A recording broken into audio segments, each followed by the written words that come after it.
नमस्कार. महासागरमध्ये मी स्वप्नील दुधारे आपलं स्वागत. मनोज जरांगे पाटील यांचं जे आंदोलन होतं, मराठा आंदोलन, ते नुकतंच संपलं. यापूर्वी मुंबई जाम झाली होती. मुंबईमध्ये मराठा आंदोलक आले. या ठिकाणी मुंबई पूर्ण जाम केली आणि त्याच्यानंतर शेवटी सरकारला या ठिकाणी झुकावं लागलं. सरकारला झुकावं लागलं. त्याच्यानंतर कुठेतरी आरक्षण मिळालं आणि आरक्षण मिळाल्यानंतर मुंबईत एकच जल्लोष झाला. जल्लोषानंतर पूर्ण महाराष्ट्रभर देखील जल्लोष झाला. पण याच्यामध्ये महत्वाचा मुद्दा एक येतोय की त्यानंतर गेली 2 दिवस आपण पाहतोय की जो गव्हर्नमेंटनी जी.आर. काढलेला आहे हैदराबाद गॅजेटनुसार मराठ्यांना कुणबीचं प्रमाणपत्र मिळायला पाहिजे.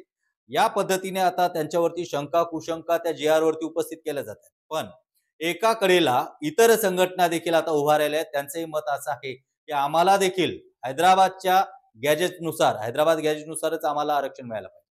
आपण पाहतोय की आज नुकतीच जे हरिभाऊ राठोड जे आहेत, माजी खासदार हरिभाऊ राठोड यांनी देखील एक मागणी केली आहे, ते म्हणजे बंजारा समाजाला देखील हैदराबाद गॅजेटनुसार आरक्षण मिळायला पाहिजे. तर आजच्या या कार्यक्रमामध्ये आपण खरंच पाहतोय की हैदराबाद गॅजेटनुसार बंजारा समाजाला देखील आरक्षण मिळेल का? या कार्यक्रमात सहभागी आहेत माजी खासदार हरिभाऊ राठोड, त्याचबरोबर मनोज जरांगे यांचे निकटवर्तीय सरोजताई देशमुख, त्याचबरोबर ज्या संघटनेने वकील संघटना आहे सोलापूर जिल्ह्यातली, त्यांनी पाठिंबा दिलेला आहे जरांगे पाटील यांच्या आंदोलनाला, ते ॲडव्होकेट आपल्यासोबत आहेत शुभम मोठे. आपल्या तिघांचे आमच्या या कार्यक्रमात हार्दिक स्वागत आहे. तुमची ही जी मागणी आहे हैदराबाद गॅजेटनुसार मराठवाड्यातील बंजारा समाजाला आरक्षण द्यावं, काय काय विशेष काय? याचं कारण असं आहे बघा, जेव्हा द्विभाषिक राज्य झाले,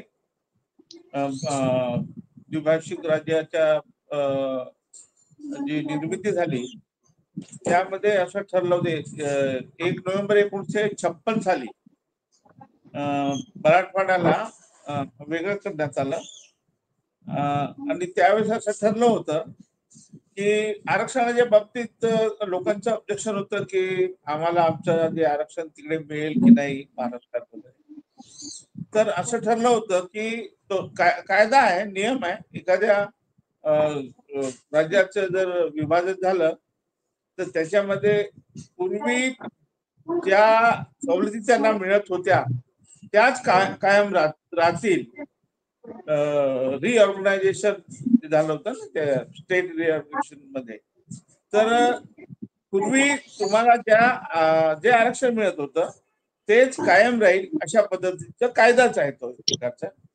तर मग आता आरक्षणाच्या बाबतीत आपण जर बघितलं तर 26 जानेवारी 1950 साली जे आरक्षण होतं तेच कायम राहील असं म्हटलं होतं. मग आपण जर बघितलं तर आंध्र आणि तेलंगणा याच्यामध्ये बंजारा समाज अजूनही शेड्यूल ट्राईब मध्ये आहे. बरोबर. आणि आपल्या कर्नाटकमध्ये शेड्यूल कास्ट मध्ये आहे. याचा अर्थ असा आहे की 1956 साली, त्याच्या आधी म्हणजे 26 जानेवारी 1950 साली आम्ही तिथे होतो. आंध्र आणि नंतर जे निर्माण झालं ते याच्यामध्ये, आणि कर्नाटकमध्ये सुद्धा एसटी मध्ये. तर साहजिक आहे कायद्याने, म्हणजे असं नाही की कायद्याने आम्ही शेड्यूल ट्राईब मध्ये येतो. योगायोगाने काय झालं की नंतर मे 1960 साली आपल्या राज्याची निर्मिती झाली. आधी आम्हाला मुंबई द्विभाषिक मध्ये म्हणजे मुंबई प्रांतामध्ये आधी मराठवाड्याला टाकलं होतं. आणि नंतर 1 मे 1960 साली आपण महाराष्ट्रात आलो, महाराष्ट्र राज्याची निर्मिती झाली. परंतु इकडे भटक्या विमुक्ताचं आरक्षण मिळायला लागलं. मग आता योगायोगाने मराठा आरक्षणाच्या निमित्ताने हा गॅजेट पुढे आला, हैदराबाद गॅजेट.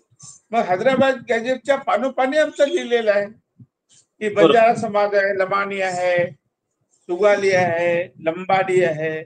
हा समाज एका म्हणजे तत्सम आहे एकामेकाचे. यांच्या चाली रीती वगैरे सगळे सारख्याच आहेत. मग पण यापूर्वी तुम्ही हैदराबाद गॅजेटची अंमलबजावणी करण्यासाठी मांडल्या देखील होत्या, बरोबर आहे? काय म्हणताय? यापूर्वी तुम्ही मनोज जरांगे यांची भेट घेतली होती आणि तुम्ही तुमच्या मागण्या त्यांच्यासमोर ठेवल्या होत्या, पण हे जे आंदोलन सुरू होतं हो त्या हो हो आंदोलनामध्ये अगदी बरोबर. तुमचा कुठलाही अगदी बरोबर. सहभाग नव्हता. त्या- खरं तर हे आंदोलनात हो तो तर मी फॉर्म्युला घेऊन गेलो होतो की महाराष्ट्रातला जो जटिल प्रश्न आहे आरक्षणाचा तो आपण कसं सोडू शकतो याचा फॉर्म्युला घेऊन गेलो होतो मी. भारतरत्न कर्पूरी ठाकूर फॉर्म्युला म्हणून फेमस आहे. पण ते म्हणाले की अरे माझ्याकडे बंजारा समाजाचे लोक पण नाही येऊन गेले तर मी माझं तर करीलच पण मग बंजारा समाजासाठी सुद्धा मी लढेल झटेल. नंतर बोलले होते की धनगर समाजचा आहे. नंतर 12 बलुतेदार समाजाबद्दल आमचं बोलणं झालं तर ते म्हणे 12 बलुतेदार समाजासाठी मी सुद्धा लढणार आहे तर तुम्ही माझ्या सोबत राहा अशा प्रकारचं आमचं बोलणं झालं होतं. तर त्यावेळेस माझा उद्देश असा होता की सब कॅटेगरेशन करायचं म्हणजे उपवर्गीकरण बंजारा कुणबी वेगवेगळे करून अशा पद्धतीने 12 बलुतेदारांना वेगळं देऊन जेणेकरून कोणाचा धक्का लागणार नाही असा माझा उद्देश होता. तर तुमचा काय दुसरा झालं एक आता जो बोला तुमचा एक आरोप आहे याच्यामध्ये की या सरकारने एकतर जरांगेनं फसवलं किंवा ओबीसीला फसवलं किंवा दोन समाजामध्ये भांडण लावण्याचं काम सरकार करते. काय सांगाल या संदर्भात? कारण तुम्ही ओबीसी नेते म्हणून पण राहताय. नाही, याच्यात टोटली ओबीसीला फसवलंय. कोणी काही म्हणो ज्याच्या बाजूने सरकार आहे खंबीरपणे मराठ्याच्या बाजूने उभा आहे सरकार. सगळ्यांना दाखले मिळतील. कोणी काय म्हणत असतील मला मान्य नाही. सगळं ओबीसीकरण झालेलं आहे. पूर्ण मराठवाड्याच्या सगळ्या मराठ्यांना जे जे मागतील त्यांना दाखले कुणब्याचे मिळणार आहे असा हा GR म्हणतो. मी नाही म्हणत. आणि GR नुसार सगळे सोयरे वगैरे सगळे सोयरे वगैरे सगळे आले त्याच्यामध्ये. आणि जी समिती आहे ती फार कमकुवत समिती आहे. म्हणजे ग्रामसेवक नंतर नंतर मला वाटते कृषी सहाय्यक या तिघांची जी समिती आहे त्यांच्याकडे जाऊन सहज लोक हे दाखले घेतील. आणि नसेल तरी मी तुझा नातेवाईक आहे तू माझा आत्या भाऊ आहे तू माझा मावस भाऊ आहे करत करत करत करत ते जरांगे सांगतात की 2 कोटी लोकांना मिळणार आहे. बरोबर आहे 2 कोटी लोकांनाच मिळणार आहे. म्हणजे जे मागतील त्यांना मिळणार आहे. मग असं झालं तर नुकसान कोणाचं झालं तर ओबीसीचं झालं. पण दुर्दैव आहे की राज्याचे मुख्यमंत्री राज्याचे उपमुख्यमंत्री हे कसं सांगू शकतात की ओबीसीला धक्का लागला नाही. मग ओबीसीला जर धक्का लागला नसेल तर जरांगे पाटलांना आरक्षण कसं मिळेल.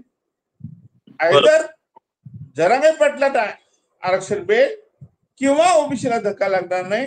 ह्या दोन्ही गोष्टी जसं जरांगे पाटील म्हणाले बघा आता हे भुजबळ साहेब सांगतात की भुजबळ साहेबांनी सांगितलं की त्यांची नाराजी व्यक्त केली तर लगेच त्याचा अर्थ काय काढला जरांगेने. मग आपला GR पक्का. ज्या अर्थी भुजबळ साहेब सांगतात की मी नाराज आहे ज्या अर्थी आपला GR पक्का आहे म्हणजे आपल्याला आरक्षण मिळणार. तर असा हा सगळा डाव आहे. आणि हळूहळू सरकारचा डाव काय तुम्हाला सांगतो की आता मराठवाड्यात करायचं मग हळू आपलं सातारा सांगली कोल्हापूर औंध वगैरे पुणे वगैरे ते करायचं म्हणजे महाराष्ट्र. हे झालं की मग खानदेशचे लोक बोंब मारतील म्हणजे त्यांना दिलं आम्हाला का नाही. नगरचे लोक हे करतील ते नाही द्या. म्हणजे एकूणच काय की आडमार्गाने पण सरकारला काय लाज वाटते का आम्ही सगळ्यांना दिलेलं आहे मिळणार आहे. नाही सरकार म्हणते मिळणार आहे पण ओबीसीला धक्का लागणार नाही. मग तुम्ही देणार आहे कुठून आरक्षण देणार कुठून आहे. हे सगळे 19% मध्ये येऊन पडणार आहे. त्याच्यामुळे हा जो गरीब समाज आहे भटका विमुक्त 12 बलुतेदार त्यांचंच आरक्षण हे ग्रास करतील. म्हणून तुमचा अतिशय महत्वाचा मुद्दा आहे की एकानंतर एक आरक्षण मागल्या जाईल. या पद्धतीने मराठवाड्यात झाल्यानंतर खानदेश वगैरे. आपल्यासोबत सरोजताई देशमुख आहेत जे मनोज जरांगे यांच्या निकटवर्तीय म्हणून त्यांना ओळखलं जातं. ते प्रत्येक आंदोलनामध्ये त्यांनी सोबत असतात. सरोजताई मला एक महत्वाचा मुद्दा म्हणायचा की आता ज्या पद्धतीने एवढा लढा तुम्ही हे आरक्षण मिळवलं आहे त्याच्यानंतर आता हरिभाऊ राठोड यांची ही मागणी आहे की हैदराबाद गॅजेटनुसार बंजारा समाजाला देखील ते आरक्षण मिळायला पाहिजे. काय बोलतो तुम्हाला? मी सर्वप्रथम हरिभाऊ राठोड यांचं स्वागत करते. खरं तर भाऊ मी तुमचं बोलणं ऐकत आहे तुम्हाला मला एक सांगायचं आहे की निश्चितपणे संघशोधा म्हणतात जरांगे पाटील कुठल्याही जातीच्या विरोधात नाही. सर्वप्रथम आपल्याला स्पष्ट तुम्हालाही माहिती आहे, आपल्यालाही माहिती आहे का तर सगळ्यांसाठी लढणारा नेता आहे, सगळ्यांना सोबत घेऊन चालणार आहे आणि आपण ओबीसी मराठा आपला कधीच वाद नाहीये. आपण सगळे एकच आहोत, भाऊबंद आहोत. विशेष म्हणजे एकमेकांच्या आजही आपण सोबत राहतोय. आपली नाती होते भाऊबंद म्हणून आपले विचाराचार आहेत, सोबत राहतोय. आणि राहिला आरक्षणाचा प्रश्न तर तुम्हालाही माहिती आहे की मराठा समाजाला सुद्धा आरक्षणाची खूप गरज आहे आणि ही गरज कोणी ओळखली असेल तर संघशोधा म्हणतात जरांगे पाटलांनी ओळखलेली आहे. तुम्ही आता बोललात की पाटील मागे बोललेत की बाबा मी धनगरांसाठी पण लढणार, ओबीसी बांधवांसाठी सगळ्यांसाठी निश्चितपणे पाटील सगळ्यांसाठी लढणार आहेत. पण मराठा समाजासाठी जेव्हा त्यांनी सुरुवातीला लढा उभा केला, खूप मोठा संघर्ष, खूप मोठी चिकाटी आहे त्यामागे. 2 वर्षापासून सतत स्वतःचं रक्त जाळत आहेत, स्वतःची म्हणजे प्राणाची आहुती देईपर्यंत त्यांनी आमरण उपोषण केलेत. तेव्हा कुठं सरकार इथं झुकलंय आणि ते झुकवलंय जरांगे पाटलांनी खरं तर राठोड साहेब. आणि तुमच्या सगळ्यांची सुद्धा यामध्ये आम्हाला म्हणजे सहकार्य आहे, ओबीसी समाज सुद्धा सहकार्य आहे. तुम्ही सुद्धा असं कधी म्हटलं नाही की आम्हाला मराठा समाजाला आरक्षण नाही भेटलंय, त्यासाठी तुमचे सुद्धा खरं तर सर्वप्रथम मी आभार मानते. पण तुम्हालाही भेटलं, आमची म्हणजे पाटलांची सुद्धा मानसिकता नाहीये की म्हणजे ओबीसीचं काढून आम्हाला द्यावं. जरांगे पाटील सतत म्हणतात की आमच्या वाट्याचं, आमच्या हिश्श्याचं आहे तेच आम्हाला द्यावं आणि जे संविधानाच्या चौकटी टिकतंय तेच आम्हाला आरक्षण द्यावं. आणि मला वाटतं की गॅजेटनुसार ते आरक्षणच देत आहेत आम्हाला. अतिशय महत्त्वाचं मुद्दा तुम्ही सांगितलं आहे की यामध्ये तुम्ही दोघेही एकत्रच आहात, एकत्र काम केलं, एकत्र. पण हरिभाऊ, सगळ्यात महत्त्वाचा मुद्दा एक याच्याकडे आपण ह्या आंदोलनाकडे पाहताना मनोज जरांगे यांनी गेली 2 वर्ष जेव्हा लाठीचार्ज पासून यांचा जो संघर्ष सुरू झाला आणि त्याच्यानंतर काल जाऊन कुठेतरी तो थांबला. पण आरक्षण घेणं एवढं सोपं नव्हतं बघायला गेलं तर, कारण जेव्हा मुंबई पूर्ण जाम झाली, मुंबई सगळं जाम झाल्यानंतर सरकारला विचार करण्यासाठी कुठेतरी याला मजबूर करण्यात आलं. पण आता तुम्ही जे आरक्षण मागताय, तुम्हाला असं वाटतं का की सरकार एवढ्या सहजासहजी हे आरक्षण तुमची जी मागणी आहे ती पूर्ण करेल? नाही, खरं म्हणजे या निमित्ताने इतिहास घडलेला आहे. इतिहास असा घडवला आहे जरांगे पाटील साहेबांनी. मी तर त्या आंदोलनाला, त्यांच्या मोर्चाला, त्यांच्या कार्यकर्त्यांना सलाम करतो की अशा पद्धतीने त्यांनी म्हणजे नेत्यांनी हे आंदोलन उभं केलं. खरोखर मुंबई हालून टाकली, मुंबई. परंतु आता म्हणजे वाईट वाटून घेऊ ना, माझे शब्द म्हणजे असं जाऊ नये किंवा कोणी तुम्ही अदरवाईज घेऊ नये. माझं म्हणणं आहे की का मराठा समाजासाठीच आपण लढतो. जरांगे साहेबांनी आता आमचा प्रश्न उचलला पाहिजे की नाही. जसं हैदराबाद गॅजेट, आमच्या तिकडे जे बंजारा समाज आहे, आणखी आमचा वडर समाज आहे, भटक्या काही समाज आहेत, ते सुद्धा मराठवाड्याचा, विशेषतः मराठवाड्याच्या लोकांना एसटी मध्ये आमची मागणी आहे.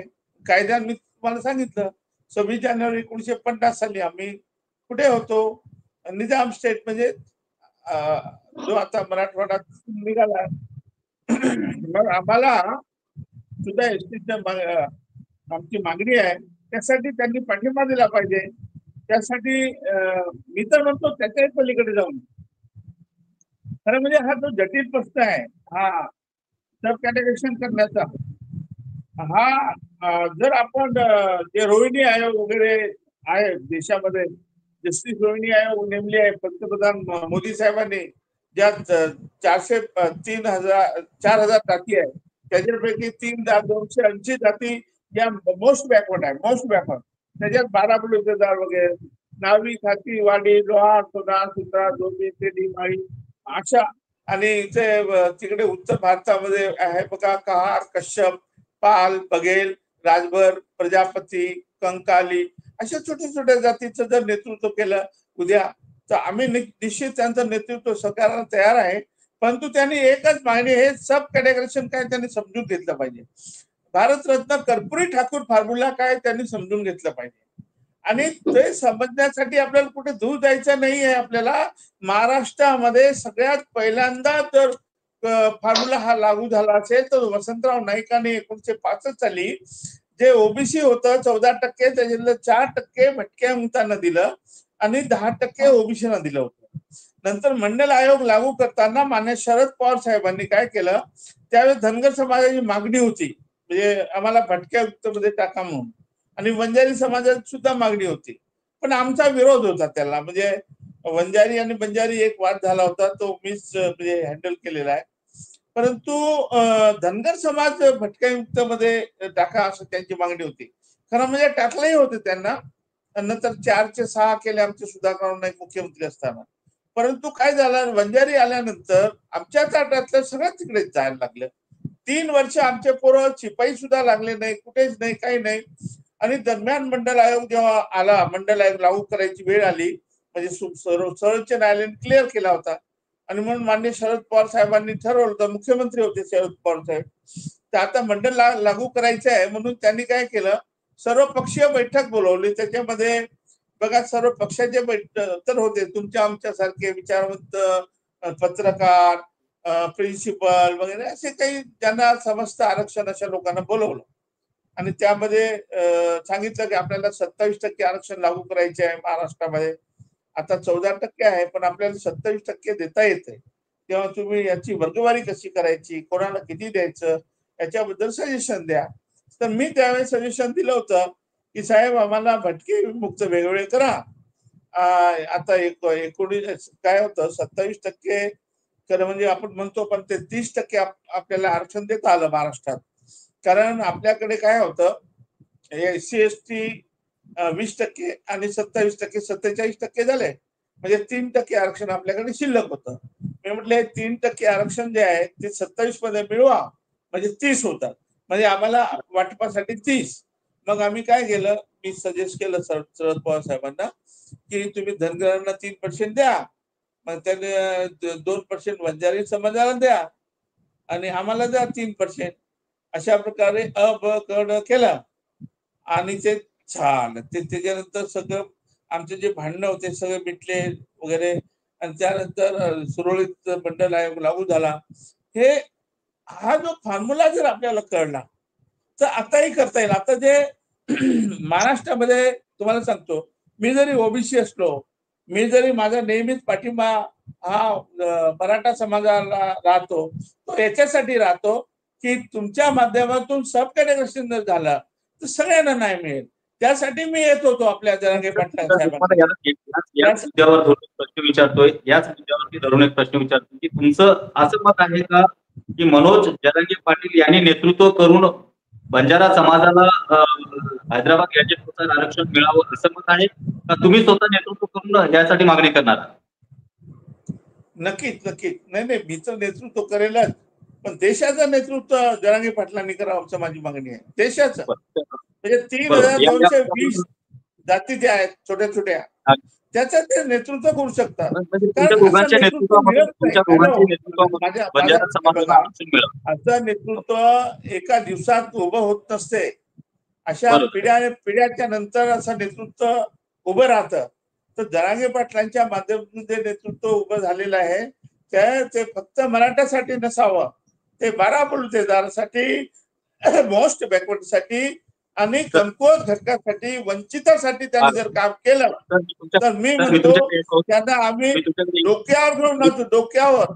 आणि जसं बाबासाहेब आंबेडकर, छत्रपती शाहू महाराज, शिवाजी महाराजजी असे जे विद्वान त्या पंक्तीत त्याला आपण बसू शकतो, पण त्यांनी तसं काम केलं पाहिजे की केवळ एका जातीचं मराठा करू नये, त्यांनी सगळ्या जातीचे नाव घेतले पाहिजे आणि आमच्या आरक्षणाचा प्रश्न सोडवला पाहिजे.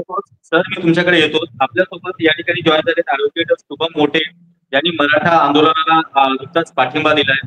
शुभमजी, महत्वाचा मुद्दा आता आज आपल्यासोबत या चर्चेमध्ये सहभागी आहेत हरिभाऊ राठोड आहेत, त्याचबरोबर सरोज देशमुख ताई देखील आहेत.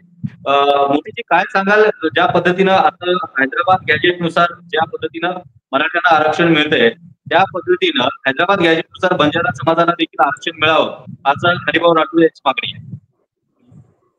नाही, हैदराबाद गॅजेटनुसार मिळावं. आपण जरांगे पाटलांनी लढा उभा केला आणि त्या लढ्याला महाराष्ट्रातून सर्वच समाजातून त्याला पाठिंबा मिळाला.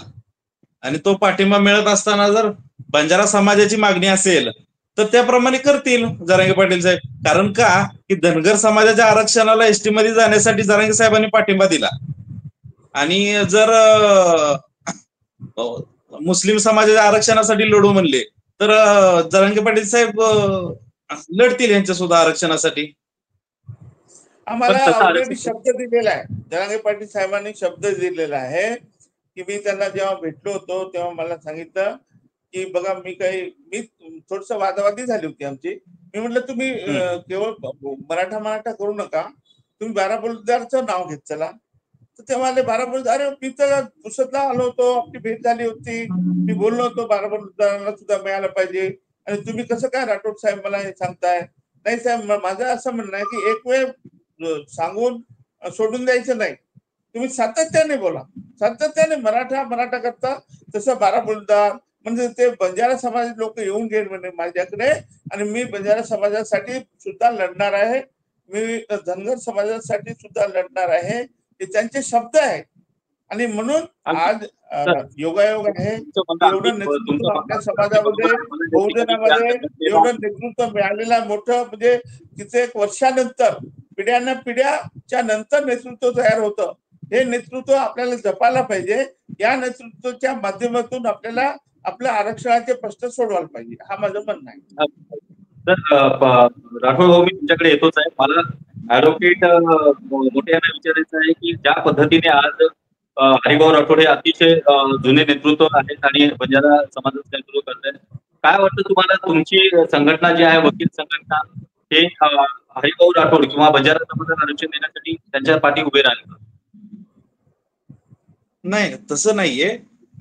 संघटनेचा पाठिंबा नाहीये. मी वैयक्तिक बोलतो की बाबा, जर हैदराबाद गॅझेटमध्ये बंजारा समाजाचं काय आहे ही काय मी पाहिलेलं नाही. आणखी मी त्याच्यासोबत कागदपत्र बघीन, सर्व बघीन, आणि राठोड साहेबाबरोबर मी 100% जाईन, त्यांची जर मागणी योग्य असेल तर.